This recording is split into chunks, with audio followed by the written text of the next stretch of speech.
জয় Hind everyone. বন্ধুরা, Tripura police constable written এক্সামের cut off নিয়ে আজকে ডিসকাস করবে এই ভিডিওতে। যারা আপনারা জানেন না আপনাদের কত স্কোর উঠেছে, সেজন্য আপনারা দেখতে পারেন আমার আনসারকে এবং সলিউশনের ভিডিও অলরেডি চ্যানেলে আপলোড করা। বন্ধুরা, কোশ্চেনটা এত সিম্পল ছিল না বা এত টাফও ছিল না, মিডিয়াম লেভেলের একটা কোশ্চেন হয়েছে, সেজন্য কাট অফটা ওইভাবে আমি ডিসকাস করছি এখানে। আপনারা যারা ইউআর ক্যাটাগরির আছেন, ইউআর ক্যাটাগরির ক্যান্ডিডেটরা যদি আপনাদের স্কোর 43 থেকে 45 থাকে বা তার বেশি থাকে, তাহলে আপনারা ধরে নিতে পারেন আপনাদের সিলেকশন হয়ে যাবে। এই কাট অফটা আমি দিচ্ছি আপনাদের টোটাল 85 মার্কস থেকে। আরও 15 মার্ক আছে, ওই 15 মার্ক অ্যাড হলে কাট অফটা 43-45-এর সাথে আরও 15 মার্ক থেকে যত পাবেন ওইটা অ্যাড হবে। আমি শুধু 85-এর মধ্যে কত যেতে পারে ইন্টারভিউর জন্য আপনি ডাক পাবেন কি পাবেন না সেটা বলছি এখন।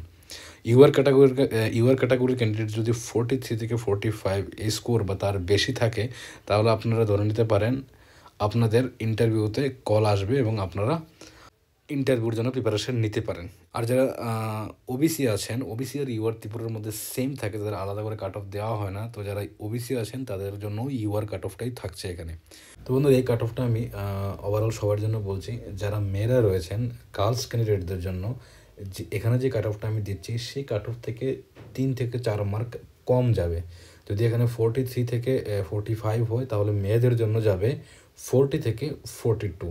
এটা আপনারা একবার দেখে নেবেন। বাকি সব SC/ST ক্যান্ডিডেটের মেয়েদের জন্য সেম, তাদের কাট অফ থেকে 3-4 নাম্বার কম যাবে।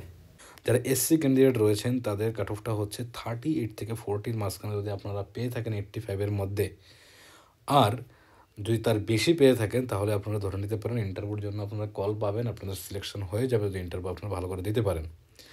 আর যারা এসটি ক্যান্ডিডেট রয়েছেন তাদের কাট অফটা, তাদের মার্কসটা যদি 35 থেকে 37-এর মধ্যে বা তার বেশি থাকে, তাহলে আপনাদের সিলেকশন হয়ে যাবে যদি ইন্টারভিউ আপনি দিয়ে দেন। তাহলে 35 থেকে 37 বা তার বেশি স্কোর যদি আপনারা করে থাকেন 85-এর মধ্যে, তাহলে আপনারা ভালো করে ইন্টারভিউর জন্য প্রিপারেশন নেন, আপনাদের সিলেকশন হয়ে যেতে পারে।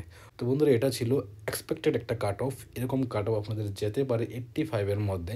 এই কাট অফ থেকে 1-2 মার্ক আগে পিছিয়ে হতে পারে। ফাইনাল সিলেকশনের জন্য আপনাদের যে 15 মার্ক রয়েছে, এই 15 মার্কের মধ্যে আপনারা যত পাবেন, তার সাথে আপনাদের 85-এর মধ্যে যেই স্কোরটা আসবে, দুটোটা মিলে একটা ফাইনাল মেরিট লিস্ট আসবে। তখন আপনাদের ফাইনাল মেরিট লিস্ট অনুযায়ী একটা নাম বের হবে, ওই নাম অনুযায়ী আপনাদের অফার দেওয়া হবে। তো বন্ধুরা, ভিডিওটি অবশ্যই শেয়ার করবেন বন্ধুদের সাথে। আশা করি ভিডিওটি ভালো লেগেছে আপনাদের। আপনাদের সাথে আবারও দেখা হবে নতুন একটি ভিডিওতে। জয় হিন্দ।